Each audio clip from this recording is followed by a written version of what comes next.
ओम शांति 8/12/75।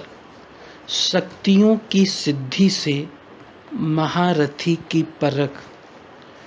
सर्व शक्तियों और सिद्धियों का वरदान देने वाले सर्वशक्तिवान शिव बाबा बोले, हर एक के मस्तक द्वारा मस्तक मणि को देखते हुए क्या तकदीर की लकीर पहचान सकती हो।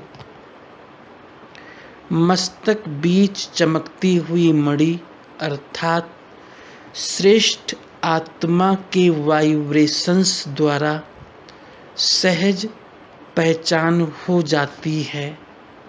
हर एक आत्मा के पुरुषार्थ व प्राप्ति का अनुभव वाइब्रेशंस द्वारा सहज ही समझ में आ सकता है। जैसे कोई खुशबू की चीज फौरन ही वातावरण में फैल जाती है और सहज ही परख में आ जाती है कि यह अच्छी है अथवा नहीं।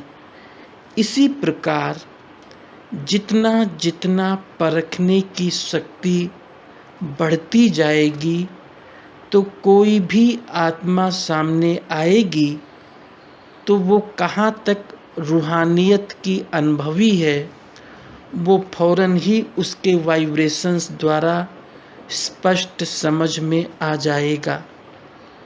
परसेंटेज की परख भी सहज आ जाएगी कि कितने परसेंटेज में रूहानी स्थिति में स्थित रहने वाला है। जैसे साइंस के यंत्रों द्वारा परसेंटेज का मालूम पड़ जाता है, ऐसे ही साइलेंस की शक्ति के द्वारा अर्थात आत्मा की स्थिति द्वारा ये भी समझ में आ जाएगा। इसको कहा जाता है परखने की शक्ति। संस्कारों द्वारा, वाणी द्वारा और चलन द्वारा परखना ये तो कॉमन बात है, लेकिन संकल्पों के वाइब्रेशंस द्वारा परखना इसको कहा जाता है परखने की शक्ति। समझा? महारथियों के परखने की शक्ति ये है। ये शक्ति इतनी तब बढ़ेगी जब भले कोई सामने ना भी हो लेकिन आने वाला हो, अथवा दूर भी हो लेकिन दूर होते हुए भी परखने की शक्ति के आधार से ऐसे उनको परख सकें जैसे कि कोई सामने वाले को परखा जाता है। इसी को ही दूसरे शब्दों में शक्तियों की सिद्धि कहा गया है। ये सिद्धि प्राप्त होगी जैसे ही आत्मज्ञानियों को भी ये सिद्धि होती है कि जबान से कोई बोल ना भी बोलें लेकिन वो क्या बोलना चाहते हैं वो समझ जाते हैं। क्या करने वाला है उनको पहले ही परख लेते हैं। तो यहाँ भी ये परखने की शक्ति सिद्धि के रूप में प्राप्त होगी, लेकिन सिर्फ इन शक्तियों को यथार्थ रीति से कार्य में लाना है। न व्यर्थ गवाएंगे न व्यर्थ कार्य में लगाएं, फिर ये सिद्धि व शक्ति बहुत कल्याण के निमित्त बनती है।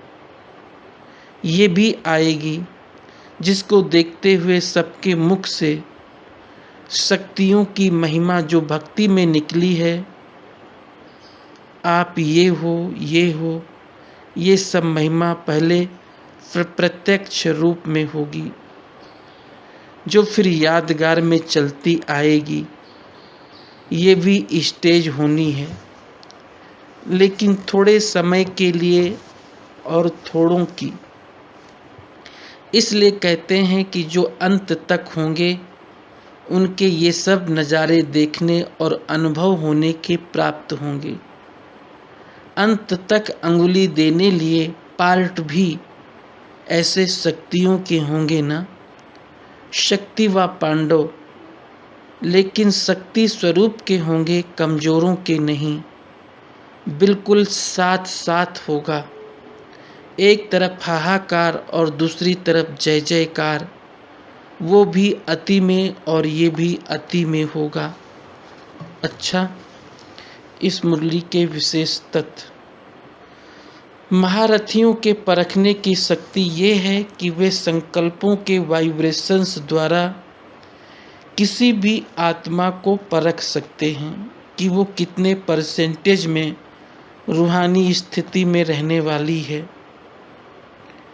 दूसरा, शक्तियों व सिद्धियों को यथार्थ रीति से कार्य में लाना है, न व्यर्थ गंवाना है, न व्यर्थ कार्य में लगाना है। तब ये सिद्धि व शक्ति बहुत कल्याण के निमित्त बनती है। ओम शांति।